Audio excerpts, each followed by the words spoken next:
Welcome viewers to a special segment called Global Lens, where we get you top stories from around the globe. Now starting with Pakistan. Islamabad has lashed out at the United Nations after the global rights body raised serious concerns over its constitutional amendment that strengthens the hold of Army Chief turned Field Marshal Asim Munir. Now UN human rights official has warned that the amendment pushed through the parliament without any debate places Munir beyond any legal scrutiny and sidelines Pakistan's Supreme Court.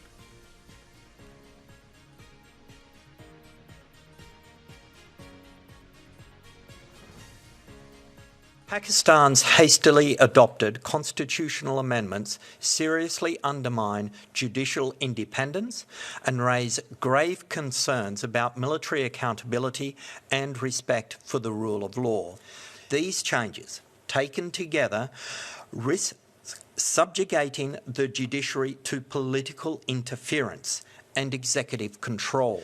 We are concerned that these amendments risk far-reaching consequences for the principles of democracy and the rule of law, which the Pakistani people hold dear.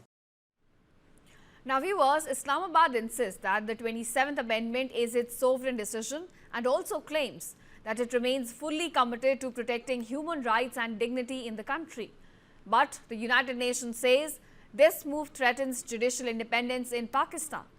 Remember Pakistan's 27th Amendment to the Constitution.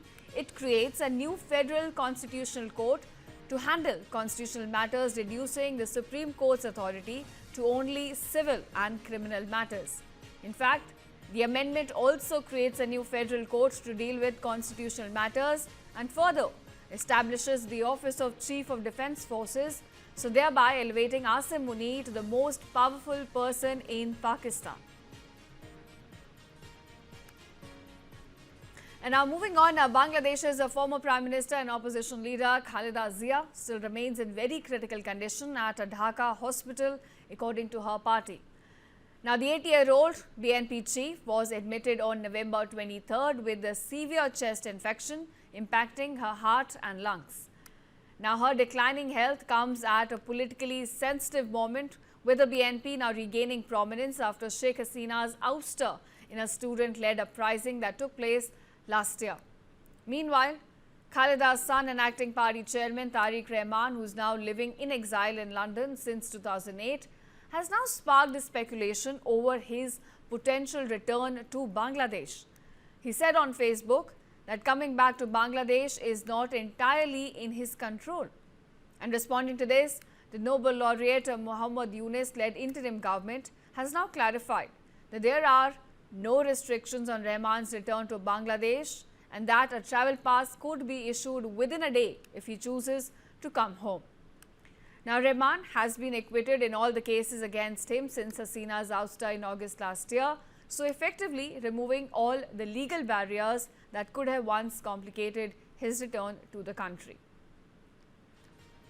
And now let's take you to Middle East. Prime Minister Benjamin Netanyahu has taken the extraordinary step of asking President Isaac Herzog for a pardon, and this is in his years-long corruption trial. Netanyahu, who has been facing corruption charges, says proceedings are obstructing his ability to govern, and ending the trial would now serve Israel's national interest. Opposition leaders have sharply criticized his move.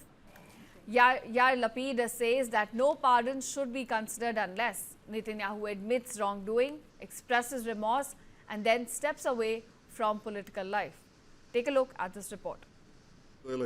Israeli Prime Minister Benjamin Netanyahu has asked the country's president for a pardon in his long-running corruption trial. In a video statement released on Sunday, he said the criminal proceedings were hindering his ability to govern and that a pardon would be good for Israel. Netanyahu, the country's longest-serving prime minister, denies the charges he faces of bribery, fraud and breach of trust. His lawyer said in a letter to President Isaac Herzog's office that the prime minister still believes the legal proceedings would result in a complete acquittal. In response, opposition leader Yair Lapid argued Netanyahu cannot be pardoned without admitting guilt. In a video addressing the president, he said Netanyahu must also express remorse and immediately retire from political life. The case has drawn the attention of a powerful ally. US President Donald Trump wrote to Herzog this month, urging him to consider pardoning Netanyahu. Why don't you give him a pardon? Pardons in Israel are typically granted only after legal proceedings have ended and the accused has been convicted. However, Netanyahu's lawyers argued the president can intervene when public interest is at stake. They said the cases against Netanyahu had deepened societal divisions and that ending the trial was necessary for national reconciliation. They also said the increasingly frequent court hearings were a burden to the prime minister's attempts to govern. Netanyahu was indicted in 2019 in 3 separate but related cases. They center around accusations that he granted favors to prominent business figures in exchange for gifts and sympathetic media coverage. President Herzog's office described Netanyahu's request as extraordinary with significant implications. It said the president will responsibly and sincerely consider the request after receiving relevant opinions. And now on to US. A fresh round of negotiations aimed at ending the war in Ukraine is underway. And the US Secretary of State Marco Rubio says he's hopeful about the process. Now, Rubio stressed that the goal isn't just about stopping the fighting, but also ensuring that Ukraine emerges as sovereign, independent and positioned for real prosperity ahead. Now, Ukraine's team is being led by Rustem, Umerov, the new chief negotiator and the head of Ukraine's National Security Council. He, in fact, thanked the US for standing firmly with Ukraine, saying that hearing us, supporting us, walking beside us, and expressed confidence in a productive meeting ahead. Now, viewers, this shift in leadership follows the resignation of Andrei Yermak, who stepped down on Friday amid a corruption scandal brewing in Ukraine. Now, also present on the US side, Special Envoy Steve Witkoff and Jared Kushner representing the White House. Remember, the talks are being held at Shell Bay, a private club near Miami. President Zelensky has already said that he expects the outcomes of the earlier meetings in Geneva, including Ukraine's counter-offer to US proposals, to be finalized in these talks. So, of course, we'll have to see how this pans out for both Russia as well as Ukraine. The end goal is obviously not just the end of the war. Obviously, that's essential and fundamental.